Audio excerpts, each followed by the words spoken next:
Es la materia prima a partir de la cual se hacen los chips, arena.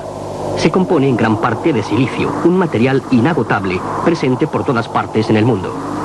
Pero para preparar, a partir de tan económica materia prima, silicio que cumpla las altas exigencias de pureza y estructura cristalina requeridas, son necesarios costosos procesos químicos y físicos.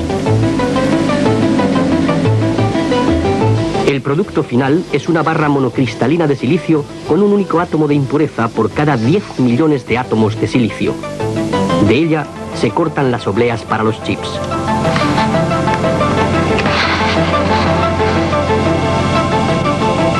El silicio es un semiconductor.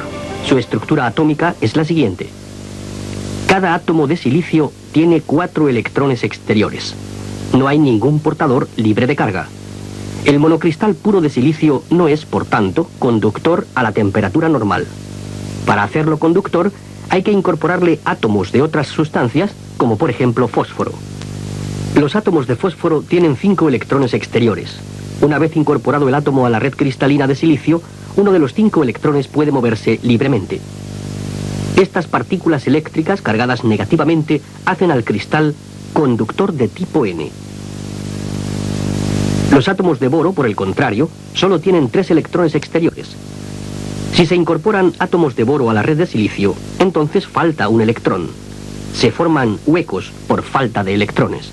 Estos huecos se mueven por el cristal como partículas eléctricas cargadas positivamente. El cristal es entonces conductor de tipo P. Las capas conductoras P y N forman el núcleo del transistor. Las capas conductoras P y N forman el núcleo del transistor. Otras, compuestas de óxido de silicio, se encargan del aislamiento, y otras, de metal, sirven como conductores. MOS, metal óxido silicio, es el nombre en clave de este tipo de transistores. Si se aplica tensión a las 2 zonas N, no pasa corriente. El transistor está cortado. Aplicando una tensión positiva al electrodo central, los electrones se mueven por la superficie. Entre las 2 zonas N se forma un canal conductor de tipo N. El transistor conduce. Los diferentes pasos del proceso de fabricación de este microscópico producto pueden verse claramente en el presente modelo.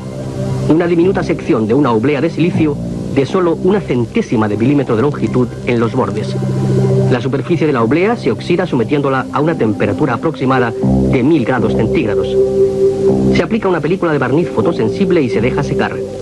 Las obleas cubiertas con este barniz se iluminan a través de una máscara. El barniz iluminado se elimina por disolución. El no iluminado queda como está.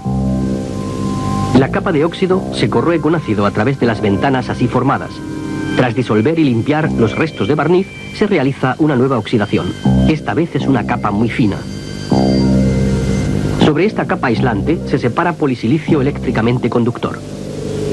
Después, otra vez el barniz fotosensible, máscara, iluminación, disolución del barniz iluminado. Ahora se corroe parcialmente, tanto el polisilicio como la fina capa de óxido, permaneciendo solo en el centro bajo la protección del barniz. En el silicio que ha quedado ahora al descubierto se implantan átomos de impurezas. Una vez eliminados los restos de barniz, se cubre todo, de nuevo, con una capa de óxido. Y otra vez barniz fotosensible, iluminación, disolución. Mediante corrosión se forman los agujeros de contacto con las pistas conductoras de aluminio.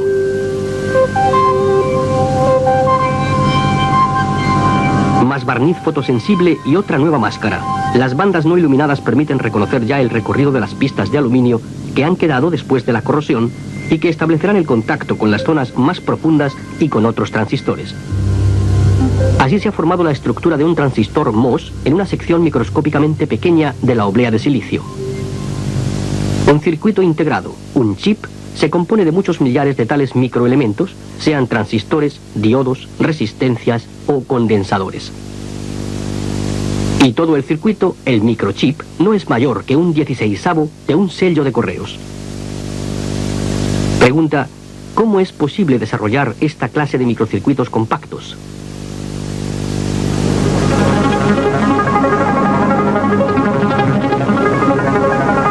El bosquejo del circuito empieza en el laboratorio de diseño.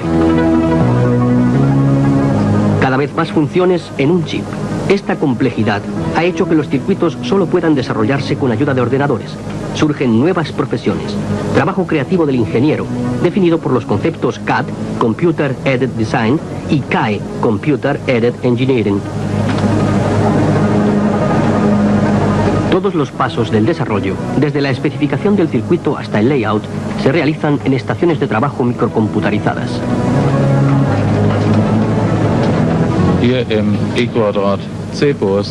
Partiendo de la especificación del circuito, convenida con el cliente, el director del proyecto emprende el desarrollo de la arquitectura del circuito. Primero piensa en bloques de funciones y subsistemas que han de unirse entre sí, de acuerdo con el planteamiento del problema.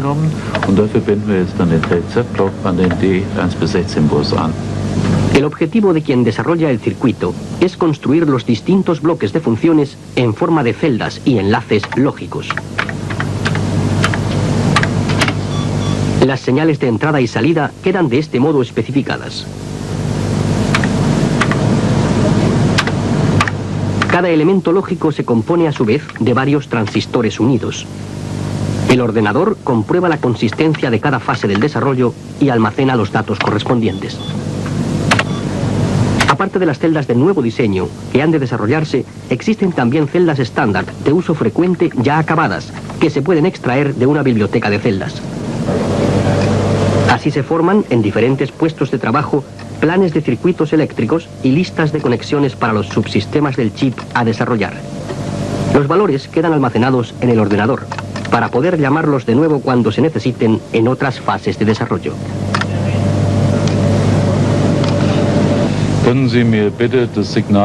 Una gran ventaja del Computer Aided Design, diseño asistido por ordenador, es la posibilidad de simular el comportamiento lógico del circuito.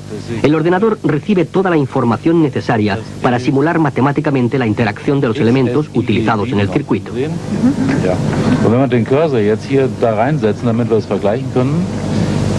Los programas del ordenador permiten verificar para cada combinación deseada de señales de entrada las correspondientes señales de salida y compararlas con valores nominales. En los programas de simulación ha de imitarse también la secuencia cronológica de las señales para hacer reconocibles los procesos del circuito planificado. En muchos casos, esto equivale a una prueba de funcionamiento. El ordenador no puede, sin embargo, suplir al ingeniero de desarrollo en la tarea de enjuiciar los resultados de la simulación.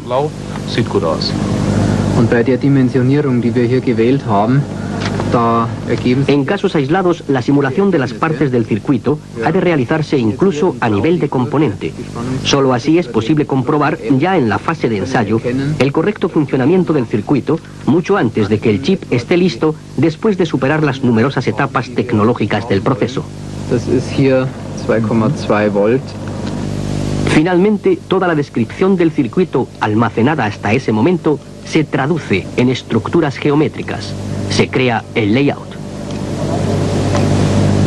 Los elementos de menor tamaño de estas estructuras no son otros que los contornos de aquellas máscaras a través de cuya abertura vimos que se ilumina la oblea de silicio. Los colores muestran la representación geométrica de las distintas máscaras empleadas para la oxidación, el dopado con impurezas o metalización.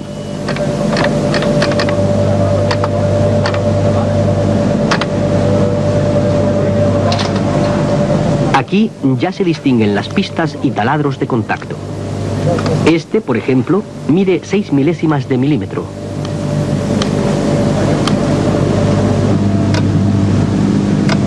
Frecuentemente, la arquitectura se optimiza a mano mediante diálogo entre persona y ordenador.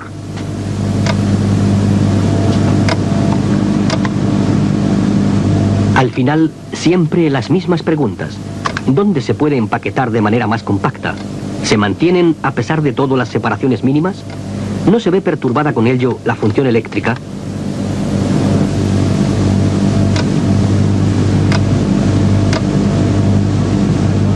Es muy importante comprobar que se cumplen las especificaciones de ensayo.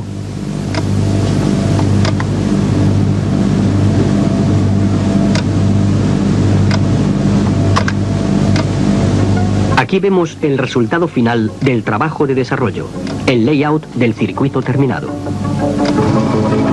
Los trazadores gráficos dibujan ahora, para documentación y control, el layout a diferentes escalas.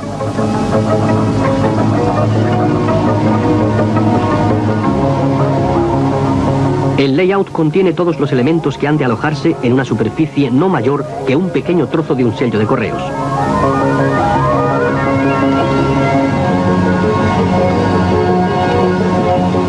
Partiendo de lo aquí representado en varios niveles de color superpuestos, se originan bandas de control para el trazador de haz electrónico, que contienen las instrucciones para cada nivel de máscara.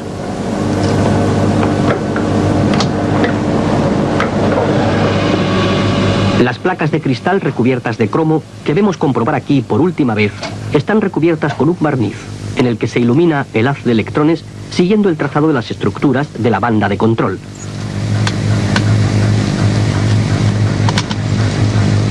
Después del revelado, la capa de cromo se elimina parcialmente con ácido y de este modo se obtienen las máscaras para el proceso de fabricación.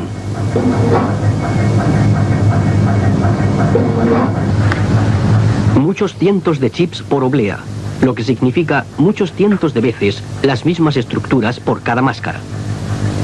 En la memoria de 256K, por ejemplo, se dibujan en los 7 niveles necesarios 13 millones de figuras.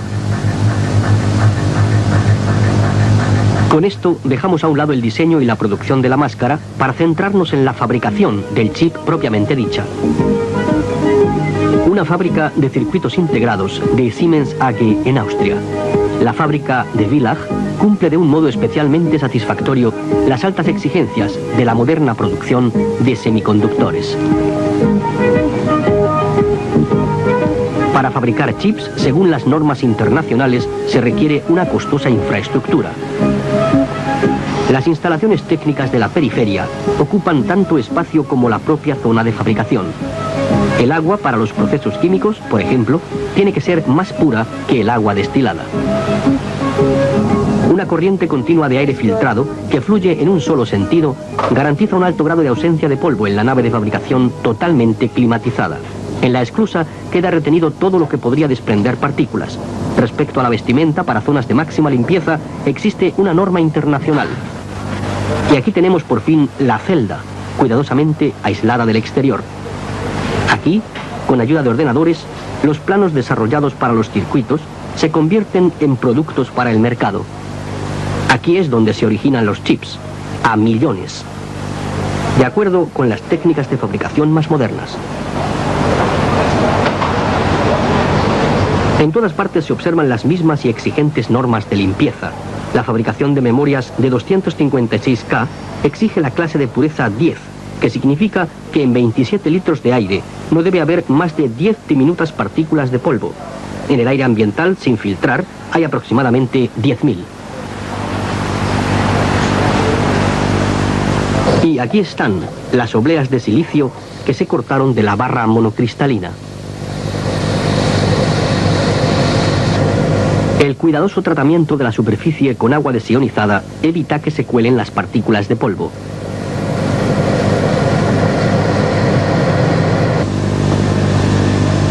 Adicionalmente, las obleas se limpian con una mezcla especial de ácidos.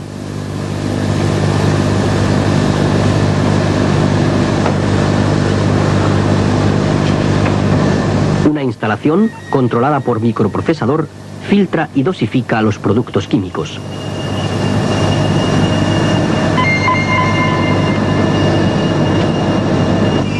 Las obleas, cuya pureza está garantizada, sufren ahora su primera fase de tratamiento. Apiladas en cargas de 100 unidades cada una, se introducen en hornos de alta temperatura. Expuestas a una temperatura constante de aproximadamente 1000 grados centígrados, las obleas se oxidan. La superficie del silicio se convierte en dióxido de silicio, que actúa como aislante. Más tarde tienen lugar en estos hornos otros procesos, como por ejemplo la producción de polisilicio.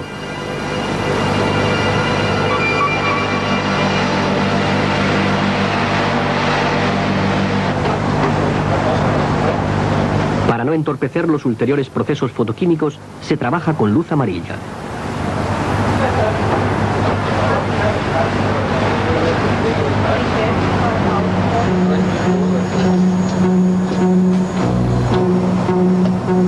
se aplica por primera vez el barniz fotosensible.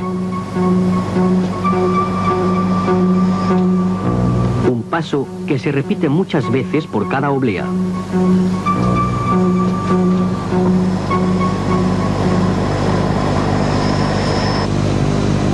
En el wafer stepper se encuentra el retículo, la máscara con las estructuras para un determinado nivel de construcción. Por la ventana de la capa de cromo de la máscara se ilumina el barniz fotosensible de la oblea de silicio en los lugares que tiene que limpiar el ácido para la siguiente etapa de tratamiento. El ajuste exacto de la máscara, con una precisión de unas pocas 10 milésimas de milímetro, se realiza automáticamente.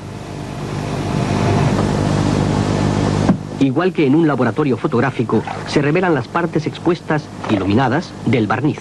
Se lavan con agua y se secan las obleas en la centrifugadora.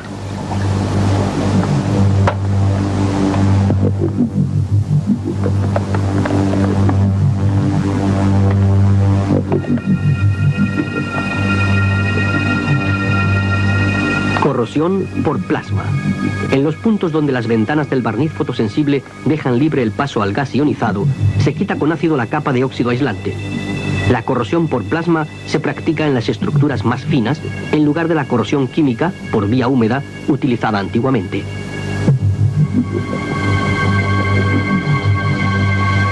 Implantación de iones. A través de la ventana producida por el ácido en la capa de óxido, se bombardea con átomos exteriores la red cristalina de silicio. De esta forma se alteran las propiedades eléctricas del silicio en zonas exactamente definidas, de solo unas pocas milésimas de milímetro. La cantidad y profundidad de penetración de los átomos exteriores están dosificadas con exactitud.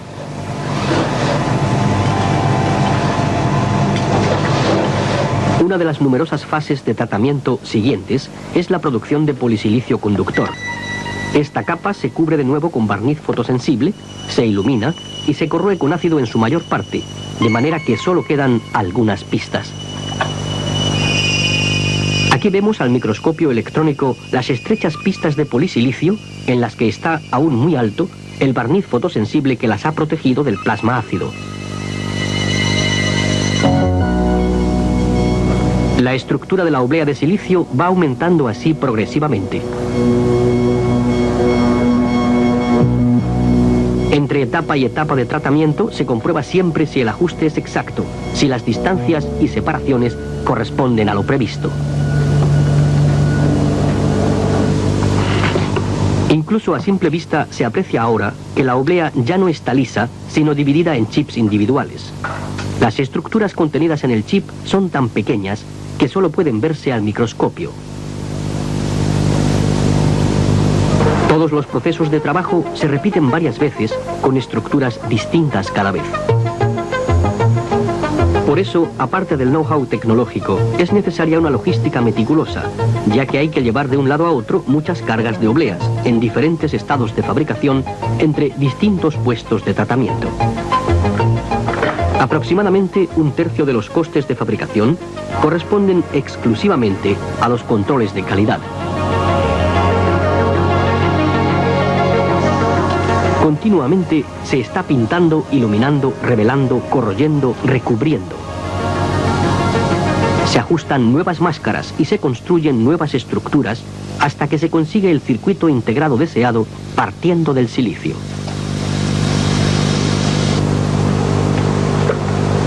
Como último nivel de la estructura se deposita aluminio, necesario para el conexionado interno de los chips.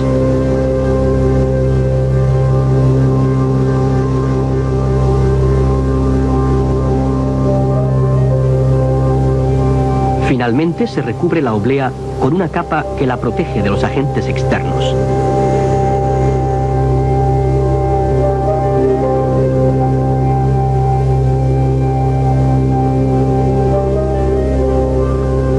Cuando la oblea ha pasado por todas las etapas de fabricación, se comprueba el buen funcionamiento de cada chip con sensores eléctricos de medida.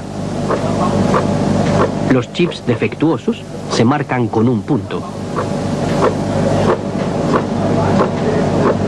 A continuación empieza el trabajo de precisión, de cortar la oblea. Antes de separar los chips, se pega a las obleas una película de plástico.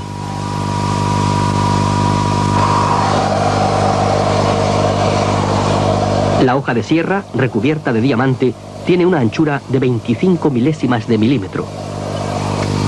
Sin agua de refrigeración, la oblea se pondría al rojo, dado que gira a 30.000 revoluciones por minuto. La profundidad del corte está calculada con tal exactitud que se separa la oblea, pero no la película, sobre la que están los chips. Un dispositivo automático visual reconoce los chips marcados, es decir, defectuosos, y los rechaza.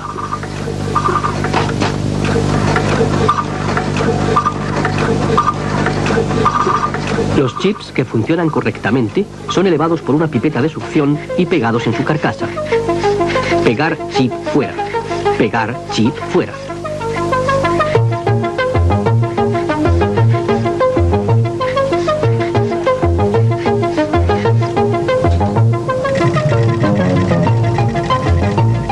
La última etapa antes de pulir la carcasa.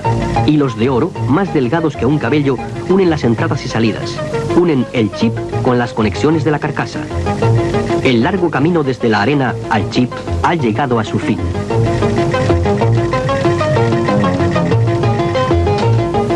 Cada vez más pequeños, más rápidos, más potentes, más fiables. Productos punta de la microelectrónica.